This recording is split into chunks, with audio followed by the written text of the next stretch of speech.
to How to Create a Customer Journey Map from SilverTech. Today we'll be discussing the difference between customer and user experience and detailing the essential elements of a customer journey map.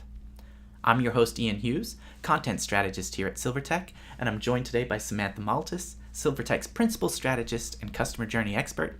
She's an in-demand speaker at digital marketing conferences, having been featured at Digital Summit Philadelphia. Welcome, Sam. Thanks, Ian. Just a quick reminder of who we are. We are SilverTech, a digital marketing agency and technology company.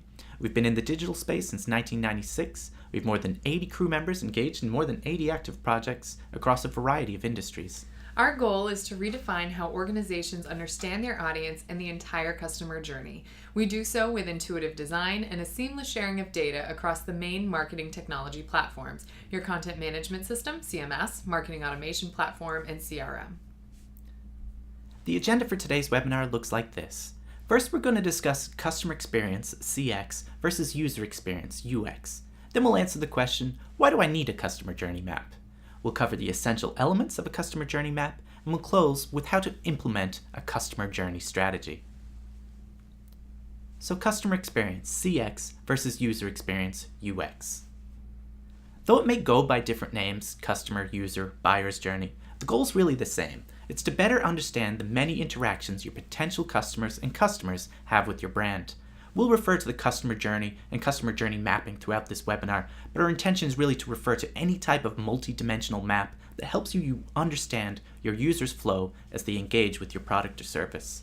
If you are a financial institution or a hospital or a health system, it's perfectly acceptable to swap customer or buyer for student or patient. However, there is an important distinction to be made between all of those things, customer, buyer, member, patient, and then user when you're talking about experience. In the user experience world, UX, user experience really accounts for only a portion of the customer, buyer, student, patient experience. When our designers at SilverTech are designing a banking homepage or a patient portal, they're concerned with the usability and functionality of a piece of the overall experience. As integral as your homepage or portal are to a positive experience, they represent only one of the possible touchpoints where your potential customers will interact with you. Sam, any insight you can share on CX versus UX and why it's important to make the distinction? Yes, and the graphic on the screen actually illustrates it better than I could ever explain it. So the customer experience is any interaction that someone has with your brand. So that could be online, offline. It could be just a call, how you work, for example, a bank, and how someone engages with your ATM, or then goes in and talks to your tellers, and then opens up an account. All of those experiences, even walking in the lobby, that is something that is part of the overall customer experience. The user experience is how someone actually interacts with the elements of your website or something that's digital, or how they can actually how they can engage with that. So it's user experience is a small piece of the overall customer experience. Let's illustrate with a couple of examples. Personally, I enjoy Starbucks coffee, so much so that I use the mobile app to buy coffee every day. And today, as I approached the drive-thru window, I realized my balance was low, so I went to reload my cart, but the transaction timed out, and there was no clear message as whether my balance had been refilled or not. Bad user experience with the app. When I get to the window, I explain to my barista what's happened. I'm frustrated that the app's not reloading or showing my balance. The barista empathizes, offers me a phone number to call for support, and then says, hey, today the coffee's on us. And that's a good customer experience. Right. My primary care provider just unveiled a new website with a mobile responsive patient portal. As the time nears for my annual physical, I logged into the portal on my mobile phone and scheduled an appointment, which was a really good user experience. It was really enjoyable. But then the day the appointment came, I headed to my physician's office, and I got there. They had no record of my appointment, and they couldn't take me until the following week, which was a bad user experience. Really reflected poorly on the organization. Bad customer experience. Customer, thank you. Thank you for fixing me. The key takeaway, I think, is that the CX, the customer experience, covers the customer's interaction with every facet of the brand, which naturally includes the digital product, whether it's a website, app, or software. The UX is limited only to interactions with product entities. The brand website delivers one experience and the app another. That's from Jerry Cow over at Studio by UX Pen. So why do I need a customer journey map? Well, in short, the answer is customer journey maps help everyone in your organization visualize and understand the entire customer experience. But let's take a deeper dive. The respondents to our State of Digital survey overwhelmingly voiced the value of using a customer journey map. For example, those that rated their digital advertising performance as effective were 1.7 times more likely to utilize a customer journey strategy, of which a customer journey map is a key component. You can see here too that 36% currently have a strategy in place, with another 29% planning to implement in 2018. Interestingly, of our respondents who did not rate their digital advertising performance as effective, 40% indicate that it's a priority for 2018. I think this emphasis on adopting a customer journey strategy indicates that this group understands how important a customer journey map is to their digital presence. Agreed. And we also asked our respondents to rate the effectiveness of their social media marketing towards meeting their business goals. Those that rated their performance as effective were 1.8 times more likely to utilize a customer journey strategy. Again, of the group that did not rate their performance as effective, a large percentage, approximately 32%, are making adopting a customer journey strategy a priority in 2018. The full State of Digital Marketing report is available at silvertech.com for you to download, and you can dive a little deeper into some of the other findings. A customer journey map helps solve problems for our customers at every point that they interact with our brand. It's an invaluable tool improving the overall customer experience. But Sam, is it possible or even worthwhile to account for every single touch point in the customer experience? That's a really great question. I think one that most people assume that they need to do when they start doing customer journey mapping. And the answer is no. There's no possible way that you could do that.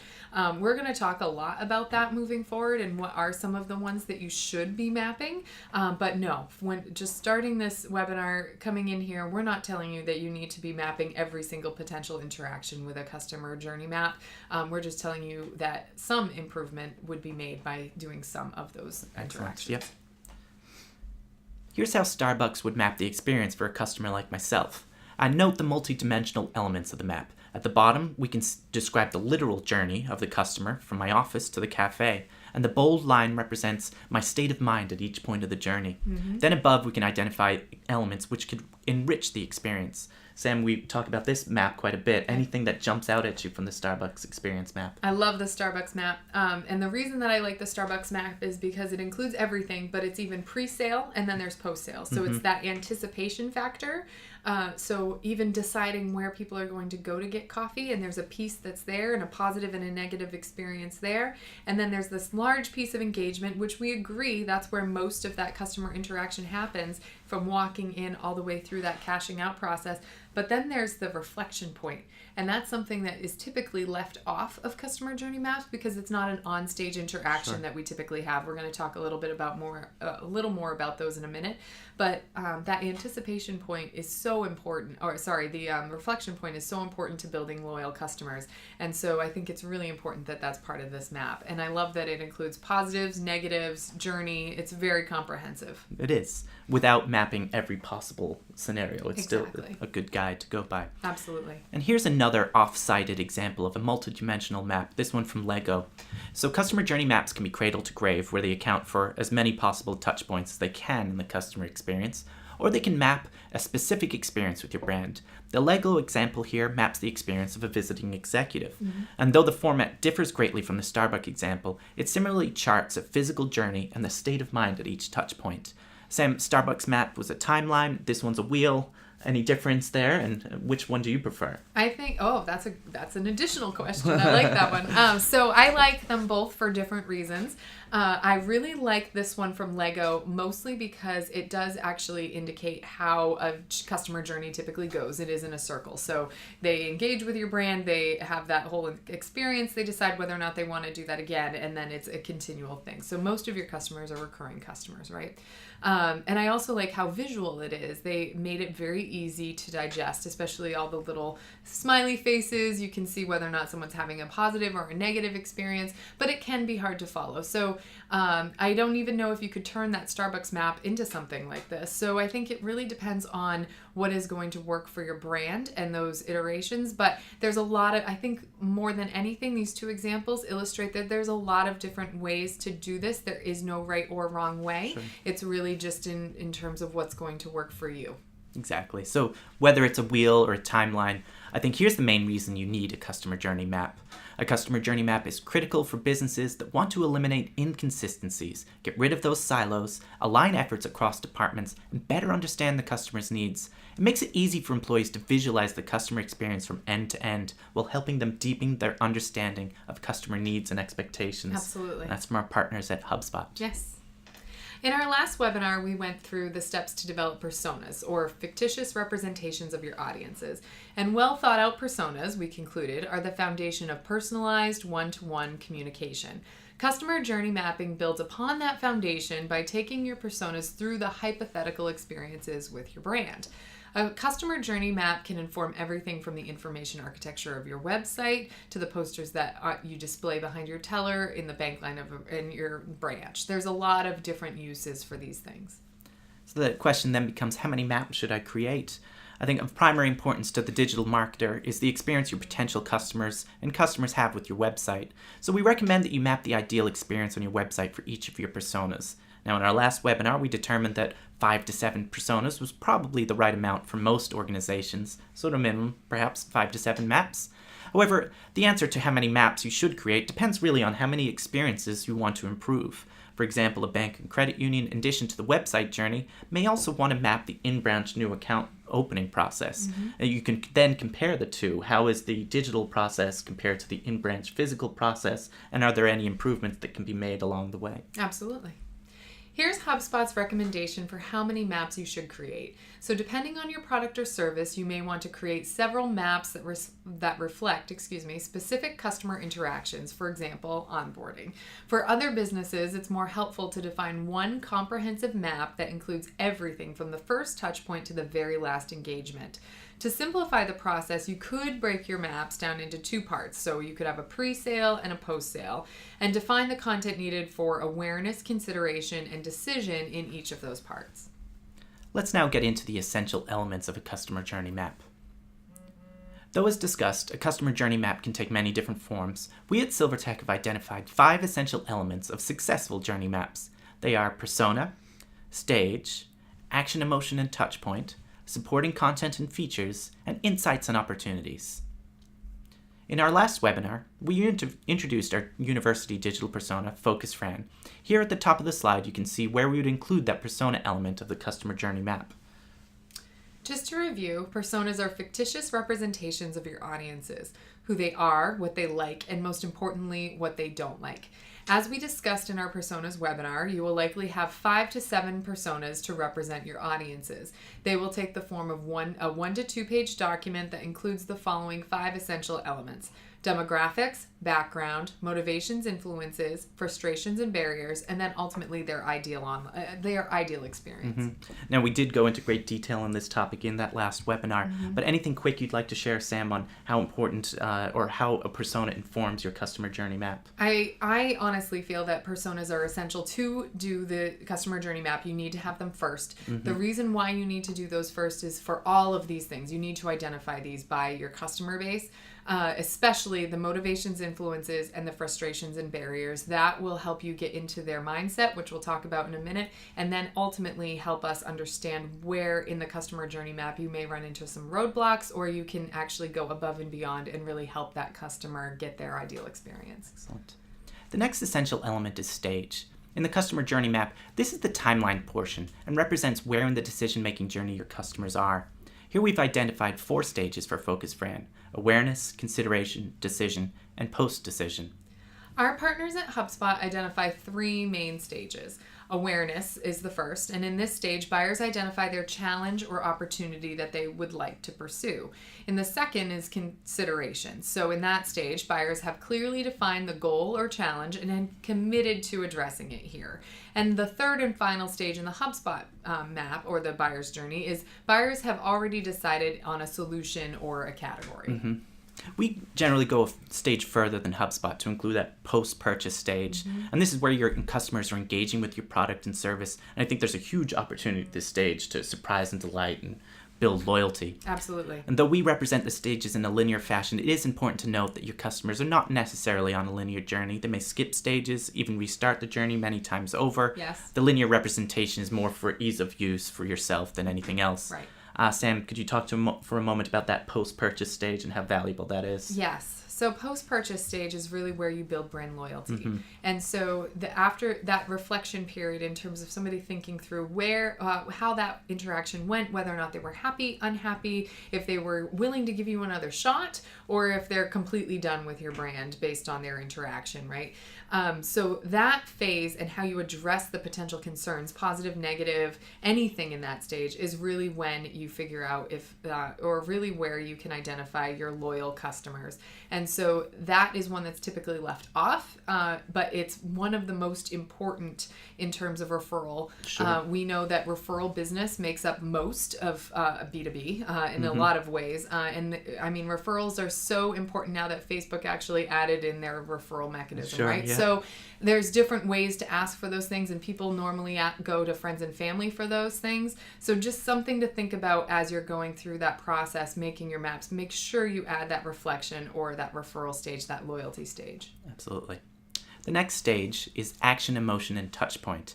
In this area of your customer journey map, you're looking to describe the action, say entering a branch or researching on your mobile phone, and the state of mind as they interact with a particular touch point, your website, mobile app, or physical location. Emotion is a critical piece of this step, but one that is often overlooked.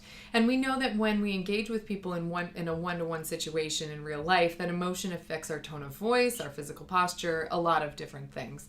By including the emotional state, saying frustrated or nervous, you can tailor the message at that particular touch point so that it's better received by your customer.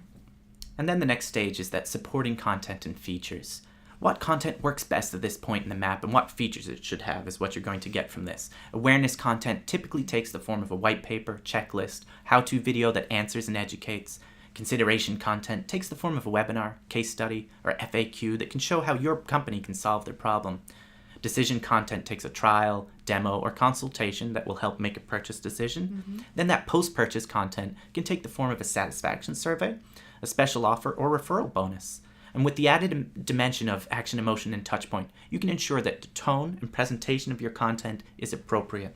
Exactly.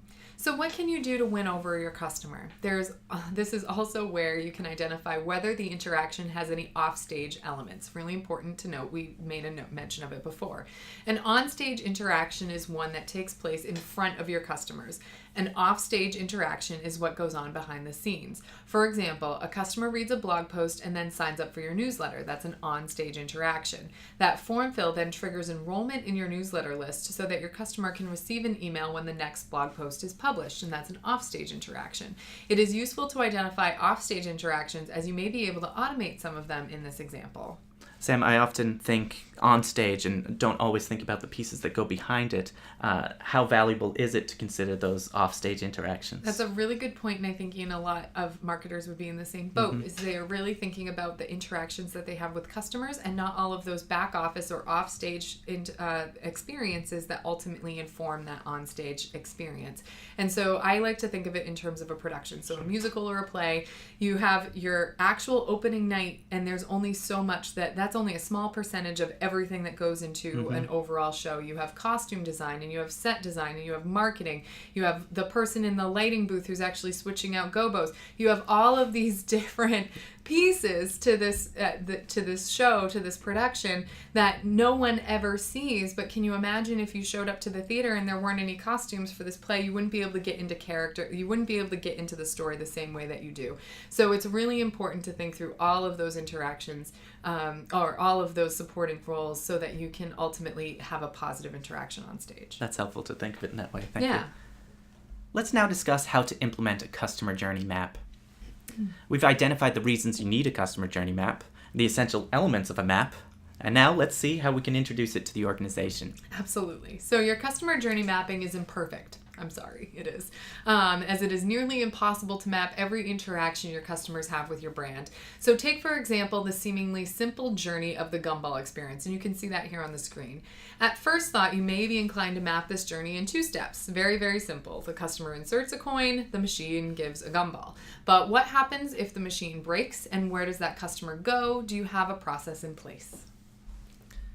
I think it's essential that you believe in the value of customer journey mapping if you're going to roll it out and implement within your organization. And just as personas are used to represent a segment of your audience and cannot, nor should they, fully represent every single member of your audience, a customer journey map is used to represent the main flows that your user can take. It's not necessary to get down to that quantum level and map every possible scenario as we've discussed. In the gumball experience, for example, there's no need to map the scenario of every gumball spilling out and what would happen then with them rolling across the floor, tripping customers. As long as you become aware of the main flows, the main touch points, and emotions at each stop, I think there'll be value in the exercise of mapping the customer journey. Completely agree. Just as when you create your personas, you want to include your team. It is critical to do the same with your customer journey map, including your team. One of the main purposes of personas and customer journey mapping is to avoid self-referential design or content creation. And by interviewing your sales team or your customer service teams or anyone who has a frontline experience, that on-stage experience with your customers, to get input into the user's flow and state of mind, you avoid focusing too heavily on your own expectations and biases. And it actually kind of sneaks in. You don't even realize that it's happening sometimes. They are the ones, your on-stage folks are the ones who are interacting with the customers, and they're on stage and off, and likely have the most input into what happens at a particular touch point. Sam, we talk about a grand rollout for personas. Do you recommend the same for customer journey maps? I do. In fact, if you can, do them both at the same time. You actually have all the information that you need as part of the persona rollout, so there's no reason that you can't include those customer journey maps. In fact, sometimes it helps the team to actually understand what their role is in that persona and what their role is in the overall customer experience, so it can make them easily digestible, and everyone plays some type of a positive experience in that overall customer experience. Excellent. Well, a customer journey map can take many different forms, as we've discussed. And here on your screen, you can see just a few examples. There's thousands of them out there. The template that we provide at the end of our session today, it might not be the perfect fit for your organization, but our hope is that it will alert you to the main elements of a customer journey map, and it will be flexible enough for you to customize to your specific needs. Absolutely. And don't be intimidated by customer journey mapping. Though there are a myriad of ways to do it, and it can be indefinitely complex, a simple map can quickly improve your marketing, as we've mentioned before. The goal is to improve the customer experience, and by identifying the ideal experience at each touch point and then what touch point comes next, you've already taken great leaps to improve your marketing. As we touched upon earlier, one of the greatest benefits of a customer journey map is a content gap analysis. Of all the maps that you create, we recommend that the digital marketers start first and foremost with their website. By mapping the ideal experience for each of your personas online, you'll gain insight into what they're looking for when they visit that website. So then you can identify if you're meeting their needs. Do you have the right white papers, blog posts, FAQs for each of your personas? A customer journey map is an invaluable tool for content planning. It is important to remember that a customer journey map is not a static document. To put it to meaningful use, you must use your map as a model against which one can understand the actual customer journey. This step comes from the recent Google Think article, Customer Journey Mapping, The Path to Loyalty, and we've included the link to the article in the presentation. So imagining how your customers might feel during their journey is valuable, but actually experiencing it for yourself can uncover some much needed insights. Can you think of any particular insights, Sam, that you could get from stepping back and putting on your customer hat? Yes. I think that as marketers, as leaders in organizations, we are really invested in our product. We're invested in our brand. And sometimes we make excuses for that brand. And that's okay. That's really okay. We make excuses for our people. We make excuses for our brand. We make excuses for sometimes people are just having an off day. And that's, to err is human. That's going to happen. And that's completely okay. But when it becomes an issue is when we do that too much. And sometimes we don't even know that we're doing it. So it's really important to take a step back and look at things through the eyes of your customers and how everything is really working. And so that's why a lot of brands actually pay for secret shoppers. Having a friend come in and then give you feedback, really invaluable as part of this customer journey mapping exercise. So something you should really consider if you're going through this. Would you consider doing the same to your competitors? Yes. Simple. Any information that you're going to get within your industry about your competitors, about your own company, about even outside of your industry, people who are similar to you who are maybe doing it better, you can get marketing ideas from anywhere. Definitely look at anything that you can potentially do. They may be doing some things better. You may be doing some things better. Overall, it's only going to make you provide a better customer experience. Yes. And as we wrap up the presentation, I think here's the key takeaway. This is from Carrie Bodine, a customer experience consultant. She says, the goal of a customer journey map is really to get a holistic view of what the customer is going through from their point of view, and really what it's like for them on a personal level, that human level. And Sam, you often speak about our ability to empathize as humans. How does a customer journey map help us create a customer experience that's more human? Well, so every step of this customer journey map is based on how someone can either react or interact, right? And so that's all based on how a human will interact with those things. So you have to think about if you're using a bot, if you're using a person, if you're using marketing, however, whatever interaction point that is, how a human will actually interact with those things. And so it does actually take a step back and makes it really, it is a human to human piece, which I love. And it allows us to empathize with how our customers are going to be interacting with things. So it's you kind of can't make excuses at this level, and I really enjoy that the most about the journey maps. Excellent. Well, I think that's a great thought to conclude our presentation today. Thank you so much for tuning in. Our upcoming webinars are available at silvertech.com. Thank you so much for joining us. On behalf of SilverTech, I'm Ian. And I'm Sam. Thank you so much. Thank you.